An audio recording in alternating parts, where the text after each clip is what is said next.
Pete, Great American Nosh. You know what goes well with a lot of food? Gravy. Oh, doesn't everybody love gravy?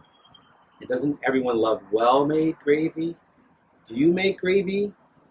Is it worthy of your family? I know when I make a lot of things and my kids scream at me, "Where's the gravy? Where is it? Why not? Are you getting senile, old man? Make the gravy." I don't like hearing that from people, but I'm going to show you how to make gravy on a very simple basis, and then we could add difficulty as we go along. But for now, let's show you how to make a simple gravy. The way we're going to start our simple gravy is actually we're going to make a roux. Now, a roux is a flour and butter mixture that's going to thicken our gravy.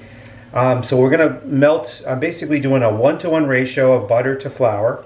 So in the pot right here, I have 2 tablespoons of unsalted butter, or whatever butter you want to use. I have Land O'Lakes, that's kind of what I always use. But I'm going to melt this over kind of medium to low heat, so because I don't want to burn the butter. And then at the right time, I'm going to throw in the flour.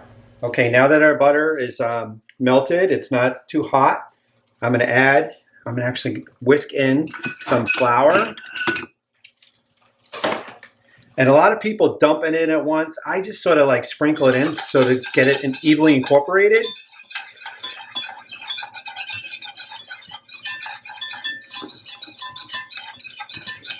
And now look, you have this little pasty flour mixture going. Now what you want to do is what we're going to call cook it.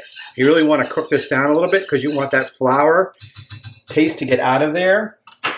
And so I'm going to put this on kind of medium heat. And then we're going to let this cook and get a little bit of more of a golden brown flavor. Okay, so we've cooked our roux down. If you notice, it's nice golden brown. I haven't burnt this one like I have others in the past. Now what we're going to do is I'm going to slowly incorporate 2 cups of very high quality chicken stock. This is stock I made on my own, but you can always buy your own high quality. Make sure you keep an eye on the sodium level. But really, I'm just going to just gently add this in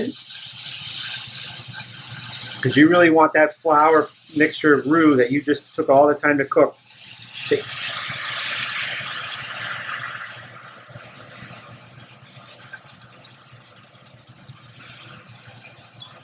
So I basically did about maybe 1/4 cup, just slowly incorporate a little bit. You can see it looks nice and pasty here. Now I'm going to add the rest. You should get all that roux in there and dump it in. Now, basically, I'm going to cook it down a little bit, but this should be, this should cook within 30 minutes. You're going to have a nice gravy, but I'll show you what it looks like when it's all done.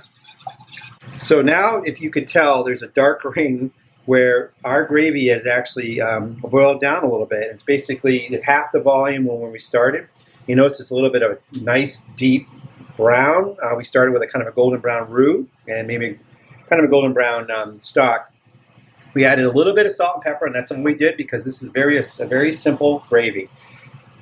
If you stay tuned for future recipes of my gravy, I'm going to add more and more flavor to it. But this basically took all of 20 to 25 minutes to make. And if you don't have drippings or anything, or you're in a rush, you can make this ahead of time. So I hope you enjoy. Eat, drink, savor. Enjoy the gravy.